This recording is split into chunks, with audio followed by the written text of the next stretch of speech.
বেদনার বিষয় আছে। কুয়াকাটা আমাদের জাতীয় সম্পদ, কিন্তু রাষ্ট্রীয়ভাবে এই কুয়াকাটাকে উন্নয়ন করার জন্য এখনো পর্যন্ত কোনো কার্যক্রম গ্রহণ করা হয় নাই। আমি মাননীয় প্রধানমন্ত্রীর দৃষ্টি আকর্ষণ করছি, কুয়াকাটা যেমনিভাবে বাংলাদেশের একটি গুরুত্বপূর্ণ পর্যটন কেন্দ্র, যদি কুয়াকাটাকে আমরা একটি আন্তর্জাতিক মানের পর্যটন কেন্দ্র হিসাবে গড়ে তুলতে পারি, তাহলে যেমনিভাবে পর্যটকরা ওখানে আকর্ষিত হবে, যেমনিভাবে বিনিয়োগ ওখানে বাড়বে, তেমনিভাবে কর্মসংস্থান থেকে শুরু করে ওই অবহেলিত অঞ্চলে একটি অর্থনৈতিক গতি সেখানে সৃষ্টি হবে। আর আমি আরেকটু বিষয় আমি মাননীয় প্রধানমন্ত্রীর দৃষ্টি আকর্ষণ করতে চাই। পরবর্তী বক্তা BM মোশাররফ হোসেন, পটুয়াখালী 4, মাননীয় সদস্য। আপনার সময় 8 মিনিট। বিসমিল্লাহির রহমানির রহিম। মাননীয় স্পিকার, আপনাকে ধন্যবাদ আমাকে সময় দেওয়ার জন্য। আমি আমার বক্তৃতার শুরুতেই আমি কৃতজ্ঞতা জানাচ্ছি স্বাধীনতার ঘোষক শহীদ রাষ্ট্রপতি জিয়াউর রহমানের প্রতি। আমি কৃতজ্ঞতা জানাচ্ছি আমাদের নেত্রী বেগম খালেদা জিয়া, যিনি আমি ছাত্র রাজনীতি শেষ করার পর আজকে আমাদের ভারপ্রাপ্ত মাননীয় চেয়ারম্যান, মাননীয় প্রধানমন্ত্রী জনাব তারেক রহমান আমাকে 2008 সালে প্রথম নির্বাচনে মনোনয়ন দিয়েছিলেন। আমি আমার নেতা জনাব তারেক রহমানের প্রতি কৃতজ্ঞতা জানাচ্ছি। মাননীয় স্পিকার, আমি এমন একটি আসন থেকে নির্বাচনে প্রতিদ্বন্দ্বিতা করে বিজয়ী হয়েছি, যে আসনে 46 বছর পর এই প্রথম বিএনপির একজন সংসদ সদস্য নির্বাচিত হয়েছে, এবং এই আসনটি বাংলাদেশের মধ্যে অত্যন্ত গুরুত্বপূর্ণ। বাংলাদেশ যে কয়টি বিষয় নিয়ে গর্ব করে তার অধিকাংশ বিষয় আমার এই নির্বাচনী আসনে রয়েছে। বাংলাদেশের দ্বিতীয় সমুদ্র সৈকত কুয়াকাটা এই 114 পটুয়াখালী 4 নির্বাচনী আসনে অবস্থিত। এখানে এই সরকারের আজকে যে বিদ্যুৎ সমস্যা, এই সমস্যার 2640 মেগাওয়াট বিদ্যুৎ আমার উপজেলা থেকে জাতীয় গ্রিডে দেওয়ার সক্ষমতা আছে। এখানে বাংলাদেশের একটা তৃতীয় সমুদ্র বন্দর আছে, কিন্তু সরকারের অব্যবস্থাপনার কারণে বিশেষ করে গত ইন্টেরিয়াম গভর্নমেন্ট এটার কার্যক্রমকে বন্ধ রাখার কারণে এই সমুদ্র বন্দরটিকে সচল করা যাচ্ছে না। একদিকে যেমন আমার এই গৌরবের বিষয় আছে, অন্যদিকে আমার এখানে কিন্তু বহু কষ্ট বেদনার বিষয় আছে। কুয়াকাটা আমাদের জাতীয় সম্পদ, কিন্তু রাষ্ট্রীয়ভাবে এই কুয়াকাটাকে উন্নয়ন করার জন্য এখনো পর্যন্ত কোনো কার্যক্রম গ্রহণ করা হয় নাই। আমি মাননীয় প্রধানমন্ত্রীর দৃষ্টি আকর্ষণ করছি, কুয়াকাটা যেমনিভাবে বাংলাদেশের একটি গুরুত্বপূর্ণ পর্যটন কেন্দ্র, যদি কুয়াকাটাকে আমরা একটি আন্তর্জাতিক মানের পর্যটন কেন্দ্র হিসাবে গড়ে তুলতে পারি, তাহলে যেমনিভাবে পর্যটকরা ওখানে আকর্ষিত হবে, যেমনিভাবে বিনিয়োগ ওখানে বাড়বে, তেমনিভাবে কর্মসংস্থান থেকে শুরু করে ওই অবহেলিত অঞ্চলে একটি অর্থনৈতিক গতি সেখানে সৃষ্টি হবে। আর আমি আরেকটু বিষয় আমি মাননীয় প্রধানমন্ত্রীর দৃষ্টি আকর্ষণ করতে চাই, আমাদের ওখানে যে তৃতীয় সমুদ্র বন্দরটি আছে, এই সমুদ্র বন্দরটি যদি আমরা চালু করতে পারি এবং ওখানে যদি একটি অর্থনৈতিক অঞ্চল প্রতিষ্ঠা করতে পারি, তাহলে আমার মনে হয় ওখানে ব্যাপক কর্মসংস্থান সৃষ্টি করা যাবে, অর্থনৈতিক গতি সঞ্চার করা যাবে। আমি আমার বক্তৃতার শুরুতে আজকে মহামান্য রাষ্ট্রপতির উপর ধন্যবাদ প্রস্তাব, আমি মাননীয় রাষ্ট্রপতিকে ধন্যবাদ জানাই। আমরা দেখেছিলাম বিগত আওয়ামী লীগের 15 বছরে একটি ন্যারেটিভ বাংলাদেশে দাঁড় করাতে চেয়েছিলেন যে বিএনপি যখন 2001 থেকে 6 সাল পর্যন্ত ক্ষমতায় ছিলেন তখন বাংলাদেশকে দুর্নীতিতে চ্যাম্পিয়ন করেছিলেন, কিন্তু মহামান্য রাষ্ট্রপতির বক্তব্য এটা প্রমাণিত হয়েছে যে বিগত আওয়ামী লীগ সরকার শুধু বিএনপিকে মেলাইন করার জন্য পরিকল্পিতভাবে এই দুর্নীতির অপবাদ বিএনপির উপর চাপিয়েছিল। আমরা এখানে যারা আছে, যারা অর্থনীতির ছাত্র, তারা জানেন যে বাংলাদেশে দুর্নীতিতে চ্যাম্পিয়ন হয়েছিল 2000 সালে।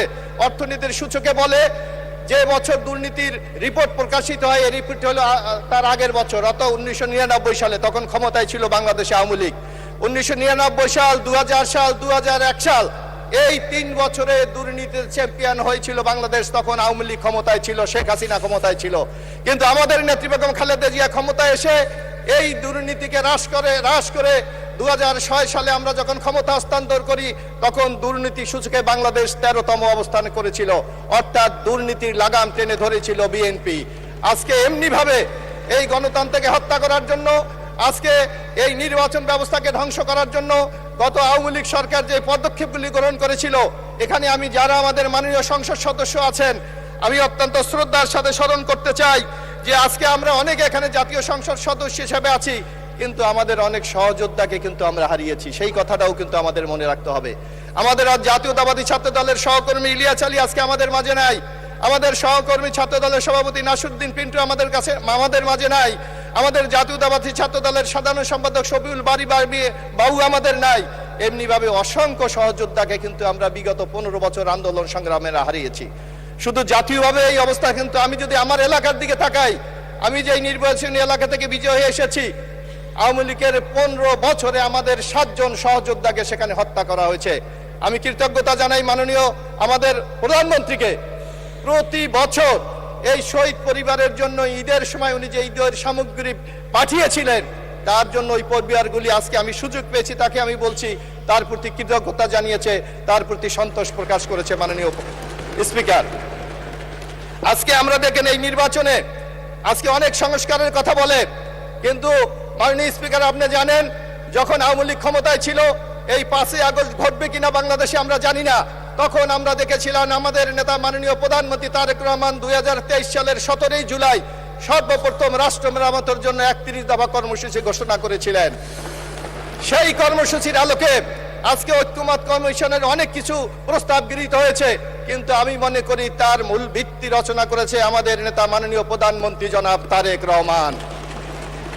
আজকে পত্রপত্রিকা যদি আমরা খুলি, সোশ্যাল মিডিয়া যদি আমরা খুলি, তারেক রহমানের প্রশংসায় আজকে পঞ্চমুখ বলছে হাতে ভোটের কালি শুকায় নাই, কিন্তু আমাদের মাননীয় প্রধানমন্ত্রী তার প্রত্যেকটি ওয়াদা বাস্তবায়ন করে চলেছে। ইতিমধ্যে ফ্যামিলি কার্ডের যে ওয়াদা আমাদের নেতা জনাব তারেক রহমান করেছিলেন, সেটা আজকে বাস্তবে রূপ নিয়েছে।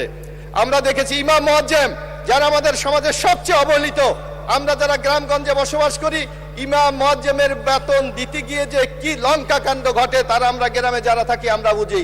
ওই হাওলাদার বাড়ির থেকে 200 টাকা, তালুকদার বাড়ি থেকে 300 টাকা, অমুক বাড়ি থেকে 500 টাকায় এমনি ভাবে সেই ইমাম মুয়াজ্জেমের বেতন দিতে গিয়ে একটা কুরুক্ষেত্র তৈরি হয়।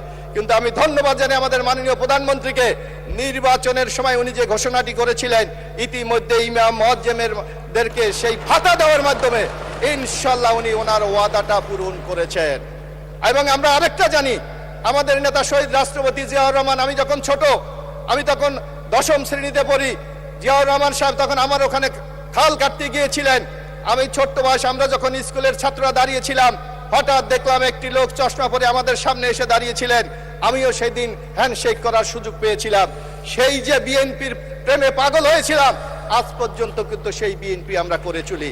সেই খাল খনন প্রকল্প আমাদের নেতা জনাব তারেক রহমান আবার শুরু করতে যাচ্ছে।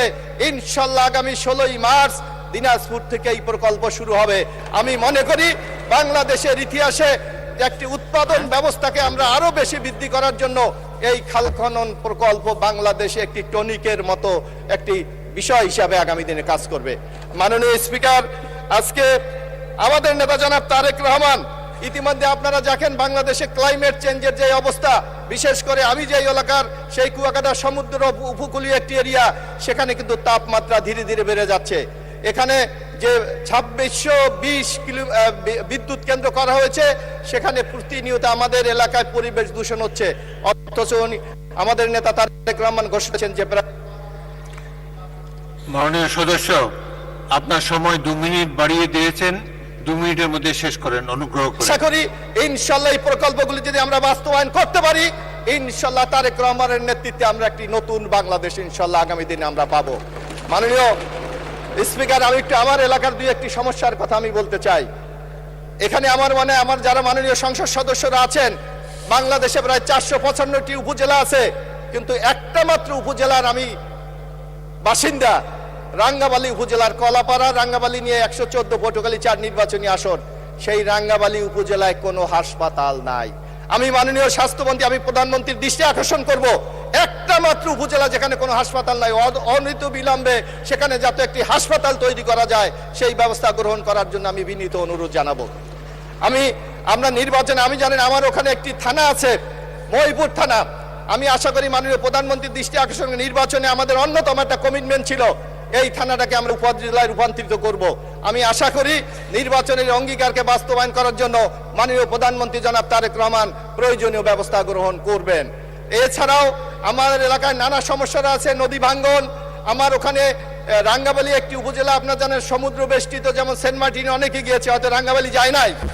একটা সমুদ্র পাড়ি দিয়ে আমার একটা উপজেলায় যেতে হয়, সেখানে যদি 4টা ইউনিয়নে আমরা যদি একটা ব্রিজ করে দিতে পারি, তাহলে 4টা ইউনিয়নের মধ্যে কিন্তু একটা সংযোগ সড়ক করা সম্ভব।